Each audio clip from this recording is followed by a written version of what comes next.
is China's social credit system. An authoritarian, dystopian, even Orwellian thumb on the necks of the Chinese people? Yes, sirree. I'm not freaking blind, guys. It's Gweilo style. I think it's Thursday. You could die. Yeah. Son of a bitch. Geez, you know? Oh yeah, because it goes on and on and on. For all you haters, there's something to chew on for the next couple of... Welcome back to the Gweilo 60 channel. You can see people swimming in the Yang River and barges cruising by on the Yang River, and life is just not that Orwellian for most people here in mainland China. But you get this social credit system, and I think there's a lot of people out there that don't quite understand. Well, they understand what they're told, but are they told the right information, or is it misinformation and disinformation from mainstream media and people like Jordan Peterson that although the guy's educated, he's ill-informed, or he has a prejudice against the Chinese government, one or the other. He goes on to say that if you jaywalk across the street in China, the cameras will pick you up. Facial recognition. They can even tell who it is from behind by the way you walk, and they'll fine you, and they'll take the money out of your bank account, and well, that's just misinformation, disinformation. I've been here for 21 years, and I've never heard of that happening once to anybody throughout anywhere in China. Why? Well, because they have rules and regulations like anywhere else. You can't just arbitrarily take money out of somebody's bank account. But besides the misinformation and disinformation, what is the Chinese social credit system? Well, it's set on three different principles: on civil, on criminal, and social. And I'll get into the social part at the end. We'll start out with the civil. If you're a deadbeat, if you're a con artist, if you're a shyster, and you have screwed people out of money, and you get judgments against you, then you're banned from certain things. Like, you're not going to go on a trip to Thailand if you owe your creditor cash. You're not going to go on a gambling excursion to Macau. You're not going to jump on an airplane and spend a week on the beach on Hainan Island, because you'll be banned from doing that. And I think that's a good thing. I think they could use more of that in the West. You know, deterring people from screwing other people over, having debt. If you're behind in your mortgage 6 months, you haven't paid your water bill, your power bill, or your gas bill in 3 months, and you haven't paid your car payment in 3 months, and you want to go on a trip to Thailand on a vacation, well, it's no different than going in for a bank loan in the West. If you have bad credit, the bank will not give you money, right? They will not give you a mortgage. They will not give you a car loan. They'll just say, no, your credit score is too bad. We don't want to take the risk on you. And they have the same thing here in China. And that's part of the social credit score system that they've got here. So if you have a bad credit score, then and you owe people a whole bunch of money. Well, they want you to spend the money on servicing your debt rather than jumping on an airplane to Hainan Island and spending a bunch of money on beer and seafood and hanging out on a beach.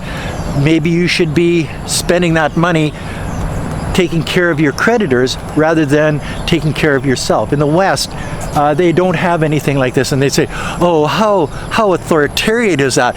Well, no, it's looking out for the better people, the people that are better with cash, and the people that are bad with cash. See, some of them are shyster, some of them are just bad with their finances. But because you're bad with your finances, why should somebody else have to suffer for that? So the Chinese look at it a little bit differently. You know, so if you have a bad credit score here in China. If you owe money in China, you're banned from certain things.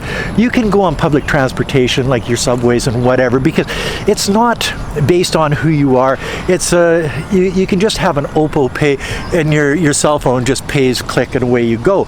It doesn't stop you from doing that, but it stops you from going on vacations and leaving the country to go to Thailand or to Malaysia and hanging out, and you know what I mean? And I think that's a good thing. Now you get into the criminal part. If you've got a criminal record in China, if you're a violent person, if you're a pedophile, if you're somebody that creates financial crime, white collar crime, well, there's a record of that too, and it's all in the same thing. Like in the West, you've got your criminal record, and that's usually sealed and people can't get into that. And then you've got your civil record, your credit score, where banks and lots of different places, people that sell cars to whatever, people that are selling houses or whatever, they can get into that and see that either you've got you're a trustworthy person or you're not. In China, it's all one thing, eh? So if you get a criminal record, well, then you're looked on a little bit differently. People know, and your score is less.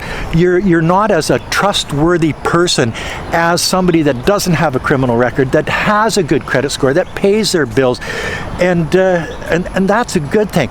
And why do they call it the social credit system?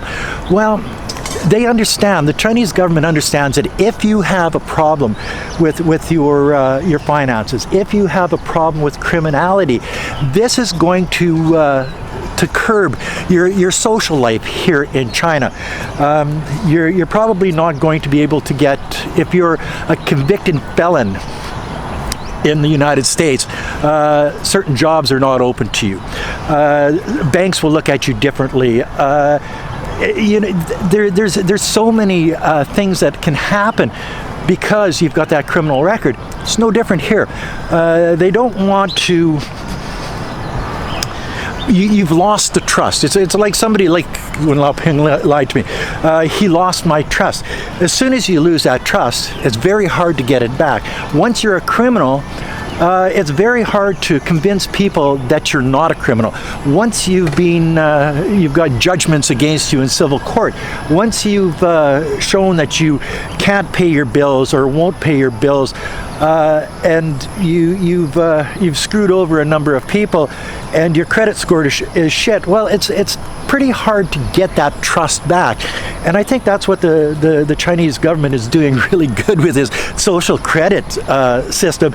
Is that if you are a shyster, if you are bad with money, if you're costing other people money, well, then there's a record of that, and there are punishments for it in your social life.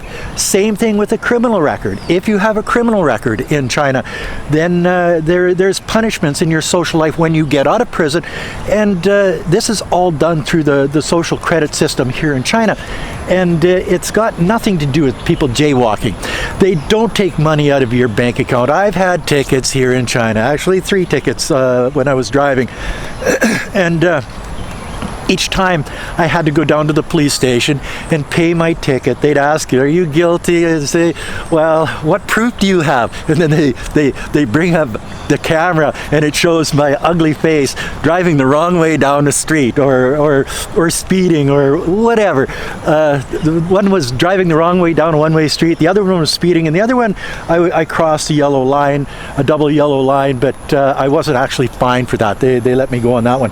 But the idea is that you have to go, you have to talk to them, then you pay your fine, and they don't just arbitrarily take it out of your bank account. So when you hear all of these dystopian, authoritarian, even Orwellian, I tell you, stories from mainstream media, the Jordan Petersons of the world, the California clowns to whoever, you have to take this into stride, because it's no different than a credit score in the United States or Canada. They just won't deal with you. You're not going to get a mortgage or a car loan or any loan for that matter if you've got a bad credit score. If you have a criminal record, you're looked at differently. It's no different here in China. It's just their system may stop you from traveling. Stop you from spending money on stuff that you should be spending money on your creditors rather than your holidays or having fun or going to buy a car or different things like that. They'll stop you and say, well, maybe you should go pay your bills first and then come back. Once your bills are paid, your credit score goes up or your social credit score goes up, and then we'll reconsider that. What a concept. Boy, the system works good. And this background is downtown Nanning. Yes, I'm back in Nanning City. I'm basically done with my Filipino tours for now anyway. I may go back, I may not. I'm actually looking at Vietnam as a next spot to go and check out, because it's an hour and a half away from here. You have to get a visa, and I find it intriguing that I've been so close for 21 years to Vietnam and I've never been into Vietnam. So that's probably on my next bucket list rather than the Philippines. It's going to be more difficult because they don't speak much English there, but I hear the food is good, the people are kind and courteous, and that, my friends, is another video from the streets, actually from the side of the Yong River, downtown. All these buildings 5 years ago were not here. All of these buildings 5 years ago were not here. My God, they can grow this city fast, I tell you. Like, comment, subscribe, push a share button. Until next time, peace out. Bye now.